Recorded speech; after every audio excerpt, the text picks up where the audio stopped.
Today I'll be interviewing a woman who has her own creative, unique approach to beating diabetes.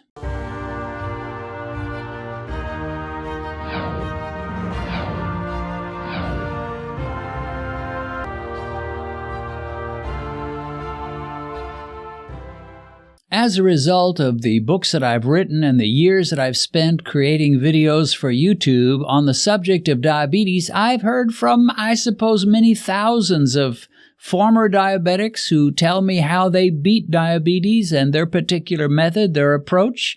Usually there are some very similar common themes, but often there are unique aspects to each one.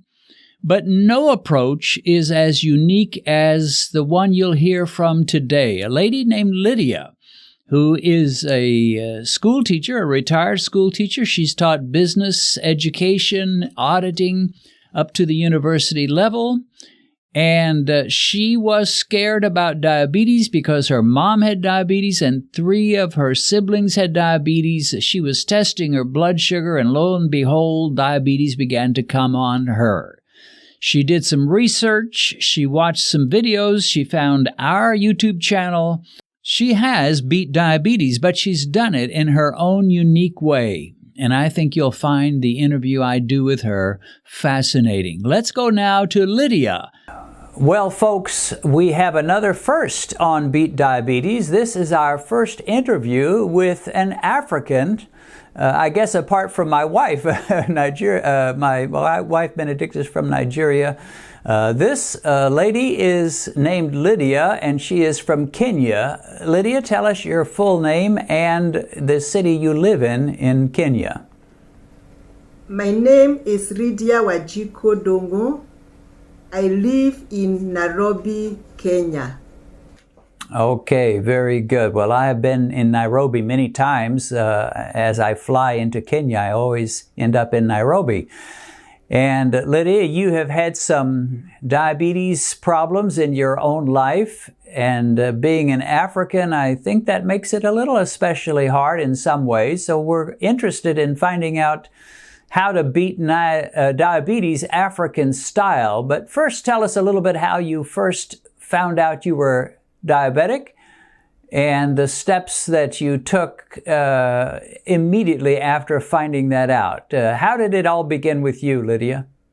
The journey began with my mother, who has been diabetic for more than 30 years. At some time, she had to come to Nairobi to stay with me.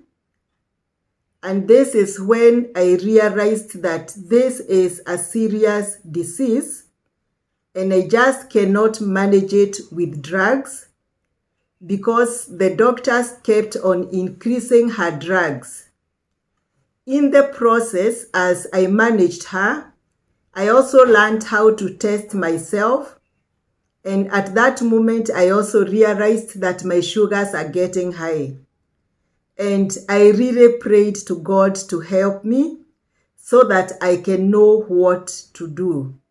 And indeed, God was faithful because He directed me to things that were easy to deal with and things that were easily available in Kenya. Yeah, well, that is a problem many Africans have, especially as they watch my channel and some other channels, and we're recommending certain foods to try, and they're saying, well, we can't get these, or else they're saying we can get them, but they're very expensive. Tell us, how high were your blood sugar levels when you realized you were diabetic? Did you get an A1C from the doctor? If so, how high was that? How high were your glucose tests when you pricked your finger and tested it that way? Well, I'll surprise you that in Kenya, we do not have this kind of education that is found in other countries. And therefore, the HbA1c, I learned it from you. Nobody had ever asked my mother to do any, and therefore I have also never done any. But I realized that my sugars were getting high when I started getting 6.1, 6.2. At one moment I got 6.7 fasting sugars. And I was not happy because I knew that to control diabetes, your fasting sugars need to be below 5. So for that reason, I was concerned because my struggles was to keep my mother's sugars below 5. Yeah, so you were trying to help your mother, and it turned out you were having problems yourself. And as far as what I'm hearing, with your mother, the doctor would prescribe different medications, but they didn't really help too much. So when you realized you had it yourself, you did some research, didn't you? Tell us what it was that kind of gave you an idea of which direction to go and what that direction was for you. I happened to visit a remote area in Kenya within the coastal region. I went there for a mission, and at that time, I knew that I was already having blood sugar problems, and I already knew the foods that I need to avoid. For example, I knew I needed to avoid the white rice. I needed to avoid the white flours. And when I went for this mission, we were hosted by a church group, and this is all the food that we were served. And for the first 2 days, it was very difficult for me. I had to refuse the food and just stay with water. And then I realized that I could not make it for the whole mission when I am taking water. I therefore made a decision just to take the food that is given to me. And when I am back home in Nairobi, I can go see a doctor. And at that time, I felt defeated. I simply told myself, whatever the doctor will recommend is what I will take. But while I was there, I was introduced to a drink that is found within the coastal region. And this is water from young coconut fruits. And in Kenya, we call it madavu. And because I could not take sodas, I was given a lot of this water. And I took a lot of it very, very freely. Every time I took it, I felt very, very refreshed. And therefore, I took a lot. And when I came back to Nairobi, I was ready to go to hospital. But what happened is that morning after the mission, I decided to test my blood sugars before I go for the mission. And I was very, very amazed. Because for the first time in the last 3 years, I recorded a reading of 5.2. And I was very, very shocked. I could not understand how. And therefore, my first imagination was that the machine had a problem. And what I did is that I tested everybody in the house, including my mother who I live with. And I realized that her sugars are usually where I expected them to be. So I knew something had happened to my body. And I looked at the diet that I had indulged in. I knew that diet was totally wrong. So I had to ask myself what was different. And I realized that this drink that I was taking while I was there must have done some certain changes in my body which I could not understand. And for that reason, the blood sugars had slightly lowered from what I had before I went for that mission. And that is where my research started. And it has never ended. Even today, I continue to research about simple diets that can be affordable in Kenya and which people can use to reverse their diabetes. So you have brought your blood sugars down, and they have been consistently lower since that point. Is that correct? Yes. Okay, and so you're talking about drinking. I guess a simple term for this would be coconut water, and then you also managed to cut down on quite a few of the carbohydrates in your diet. Is that correct? At that time, I wouldn't say I cut much, but I had to eat a little because that is all that was there. But when I came back to Nairobi, I totally cut them out because when I'm in Nairobi, I do not take those products. Okay, so as an African, I know by my many trips there that Africans depend heavily on carbohydrates. You made some serious changes, at least when you're home. And tell us about some of the substitutes that you have made and some of the changes in your diets. What specific foods did you give up? What specific foods did you start leaning upon and eating more frequently? When I did my research, I realized that if I eat most of my foods uncooked, that is low food, they have a lower glycemic index, and they are filling. You eat them and you feel totally satisfied, just like the cooked food. And this is what I leaned towards. For example, I learned that if I take a lot of green leafy vegetables when they are uncooked, I take them in terms of juices, I take them in terms of smoothies, I take them in terms of salads, my sugars do not go high. And this is where my research was centered. And I also practiced on myself. I practiced on my mother. And I realized that sugars are still getting very well regulated when I concentrate on the low vegetables and fruits that have a lower glycemic index. Okay, wonderful. And it has clearly worked for you.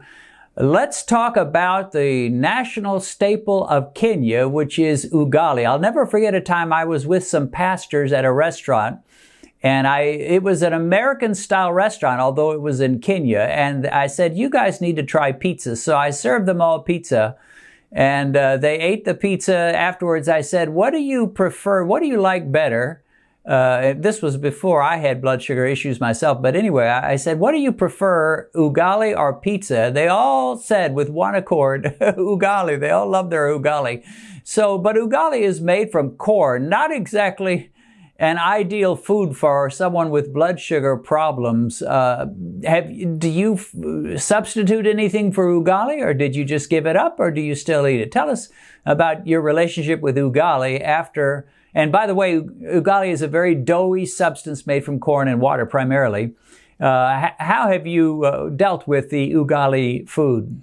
In Kenya, and especially the tribe that I come from, ugali is a very common diet, and it is taken a lot.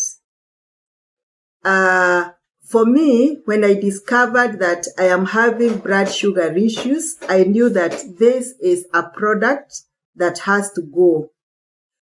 For me, I can eat a very, very small piece and the sugars in the morning will not spike. But for sure, if we have serious diabetics, this is still not a very good food to take. The sugars will still spike. Right. Well, that would be for sure. And I will eat a little fufu, is what Nigerians call it, their version of ugali, but with Benedicta, but not much, because it will definitely make my sugar spike. So, Lydia, you have been able to keep your blood sugar at a decent level, at a close to a normal level for some time. How long has it been since you discovered these answers that have worked so well for you? It has been more than 6-7 years, but it has called for me to be very, very disciplined to ensure that most of the things that I eat, 70 to 80% of it is food that is uncooked, which is raw food. I am also able to take a few fruits, but they have to be low glycemic. And as you got your blood sugar in line and helped your mother to do so, you had a desire to help others, and you've started your own YouTube channel, I think primarily aimed at Africans. Tell us a little bit about that. I must say that, Pastor Dennis, you were such an inspiration, because in the process of my research, I got across your channel, and there are many, many things that I learned. One, I learned the importance of testing after meals. And that gave me a lot of information of the fruits that I can eat. Because before then, I would eat a banana or two in a day. But when I started those testings, I knew that that is something I cannot just eat direct. I needed to submerge it with something else so that the sugars don't go high. So for me right now, if I have to take bananas, I would really have to submerge them with a lot of sukuma and spinach. And I put that as a smoothie with all those fibers, then the sugars will be very stable. So that was a lesson that I really learned that was very, very important from you. And as I continue to look at your channel, there is something I asked myself. I really believed with what I was learning from you and from other gurus that have really prescribed the need for people to eat something that does not spike sugars. And therefore we increase the meat, we increase the fat. But my heart cried out to my African people, to my Kenyan community, because sometimes the people that are getting diabetes are within the villages. And sometimes these are poor people, and therefore they are eating a lot of the processed foods because it is cheap, it is easy to access, and therefore they are getting a lot of diabetes. And I was very, very concerned. And I was asking myself, how can I help our people? It is true that this other diet is very good. It works. I embraced eating a little more meat and taking a little more fat than I usually used to do. But I knew that I had to get a solution for the people that are living within poorer communities. And the question I asked myself was, if eating food that is uncooked has worked for me, can it also work for other people? And I realized that when somebody takes these juices, they are able to stabilize their body. And a lot of diseases go away. I do not sometimes understand how. So those people that are in chemo, they better tolerate the chemo. People that are having other diseases that are not even able to explain what they are, when they take these juices, they find a lot of changes. And therefore, I got encouraged to really train people. And it reached a moment I asked myself, is it also possible to do what Pastor Dennis is doing? Can I also make a difference in my own community among a people that may not be able to afford the Western diet? And that is where I am coming from. But that desire to start, God created a way. And through that, I was able to create a channel. I call it Diabetes Hope Channel. And it is a channel that I believe people who are diabetic, even if they do not have a lot of means, they can be able to find help by eating foods that are very easily available within our communities. Amen. Well, that is a wonderful ambition that you have had. I believe God gave you that in your heart, and you are helping a lot of people. So thank you so much for your love for your own people and what you're doing in the cause of beating diabetes African style. Lydia, we appreciate you, and may God bless all your efforts and increase you more and more in this ministry God has given you. Amen.